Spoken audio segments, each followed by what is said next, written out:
Amen. In many cultures, especially in North America, we'd see this farmer as a wise and successful person. I mean, who wouldn't? Farming is really hard. To get an abundance so much so that you have to build new buildings, you've got to be really good at it. I mean, in our modern times, you have to be an expert with weather and soil analysis and the market and what crops to plant where at what time, how to manage the workers, the budgets, the equipment. There's so many things you have to be good at or know people who are good at. I would think if we knew of a farmer who had an excess of crops like this and did so well, we would just revere that person, especially in such a noble cause and occupation as farming. We would respect that person and see them as wise. It's hard to do that. You don't hear that talked about often, that a farmer has that much success, that it's going so easy for them. I mean, isn't this what we are supposed to strive for? To have enough saved up to care for ourselves forever and our descendants. To have more so we desire less, whoever that actually works out for. This guy sounds like he's not only a good farmer, but might be a good financial advisor. Perhaps he could show our church how to overcome our financial worries. Somebody should get a guy like this here in our pews. So why does God call them a fool when we would say they were wise?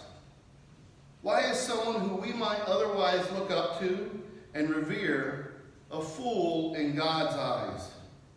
I think that is a fair question. What is so different about us, our goals, our value systems, from God's? Because clearly for many, even very reverent people, there is a difference.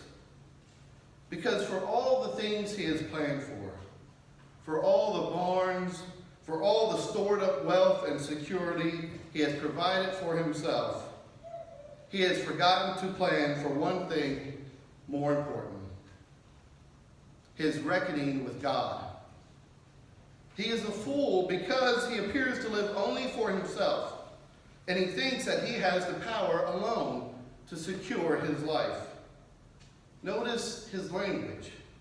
When the rich man talks in this parable, he talks only to himself, and the only person he refers to is himself. What should I do? For I have no place to store my crops. I will do this. I will pull down my barns and build larger ones, and there I will store all my grain and my goods. And I will say to my soul, Soul, you have ample goods, laid up for many years. Relax, eat, drink, and be merry. The land which he did not create, did not work alone, and ultimately belongs to God, has produced abundantly. Yet he offers no gratitude for God or to the workers who helped him plant and harvest. Kind of reminds me of some folks in our nation's story at times who make statements about how they alone built an empire that is all theirs, forgetting that they've taken advantage of and even cheated on taxes, filed for bankruptcies several times, which hurts a lot of people when those bills don't get paid. Used roads and other infrastructure provided by taxpayers and the sweat of the middle and lower classes, all while not even paying taxes themselves. Some in our country have revered such folks for being so clever to be able to game the system and take advantage of others, even claiming losses in business for years, yet somehow building their empire bigger and bigger.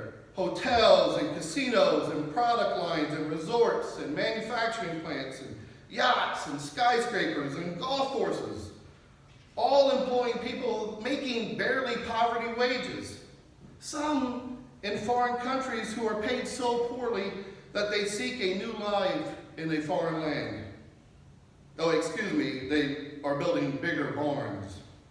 Whether it's barns or offshore accounts, Whether it's the people of the 1930s who took advantage of those in the Depression, or people in modern corporate lifestyles, some of the corporations, not all.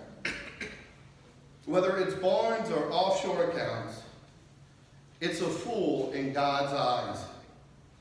Contrast that to other leaders in our nation's story, and there have been those as well, who have called attention to the fact that nobody rises to the top alone in our world, and that we all have an obligation to help humankind because we have such abundance. Leaders that sound a lot more like Jesus. As Jesus tells this story, he shows us a man who has more than he could possibly use, way more, and who gives no thought to sharing it with others.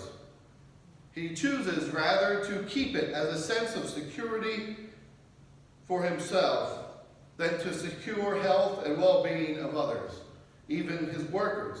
He doesn't even mention his family, though he easily could take care of all of them.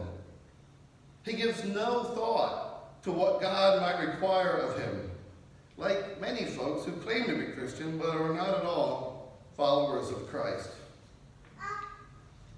And that it is God who has given him life and might demand it back at any time. None of his giant barns filled with grain will help him then.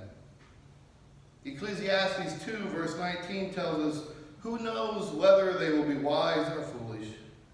Yet they will be master for all which I have toiled and used my wisdom under the sun." This also is vanity. The rich man in this parable learns the hard way what the writer of Ecclesiastes realized. Quite simply, that you can't take it with you.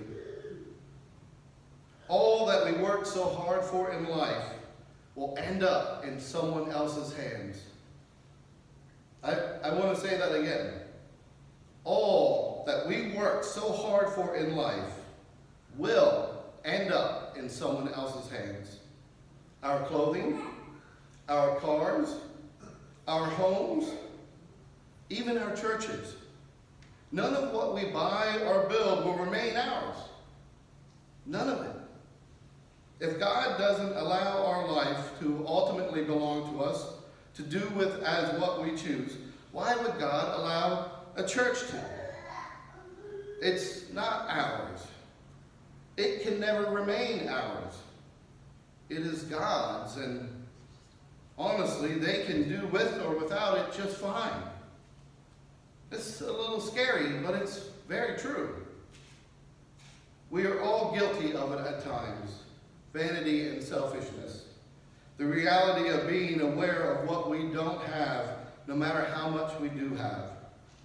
Wanting the thing with the brand name, wanting something because a friend got it, hoping our stocks do a little better the next quarter, even though we may be invested in corporations that bring harm to the earth and make weapons of war.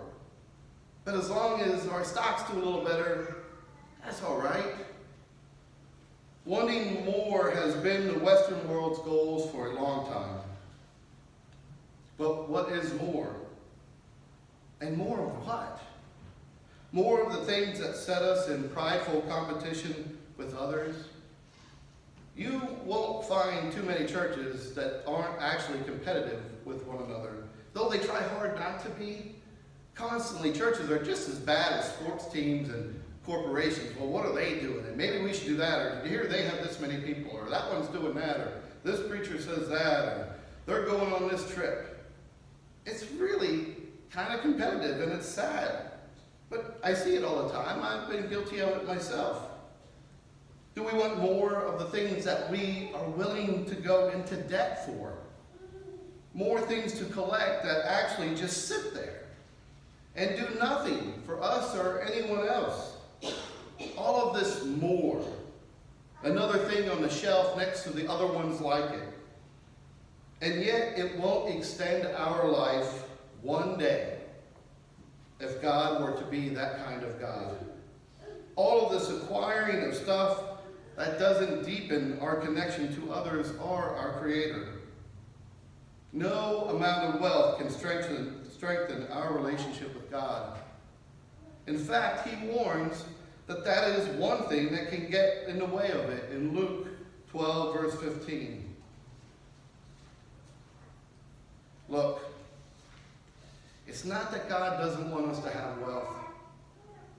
I don't want you to think that. I don't think that.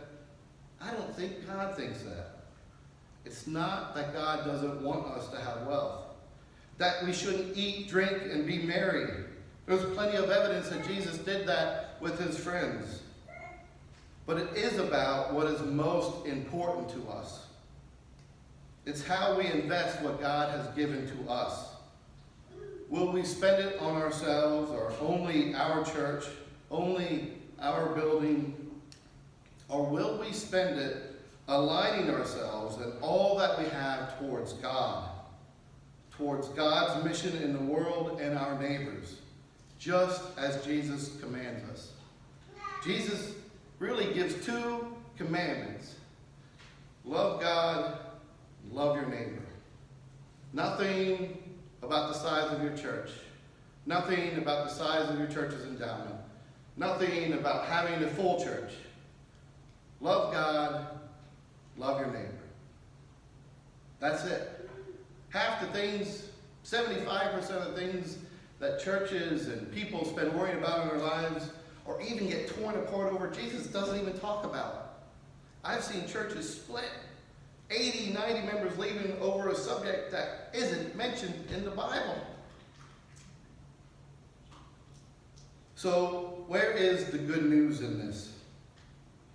What is so good about knowing how wrong we can be? Because there is good news. And how can we be so far apart from wanting what God wants for us and still see good news in this message? I think it's in Luke chapter 12, just a little bit after this passage, in verse 32, where Jesus says, "Do not be afraid, little flock." I like that he says little flock, not big flock. "Do not be afraid, little flock, for it is your Father's good pleasure to give you the kingdom." That's all he says. Not because of what you've done, not because you've earned it, not because you were a great farmer. "Do not be afraid, little flock, for it is your Father's good pleasure to give you the kingdom." Because all that we are and all that we have belongs to God. Our future is secure beyond all measure. Beyond anything we can provide, God has already provided it. So, that's good news to me. Now go and be good stewards of your life and all that you have. God has given it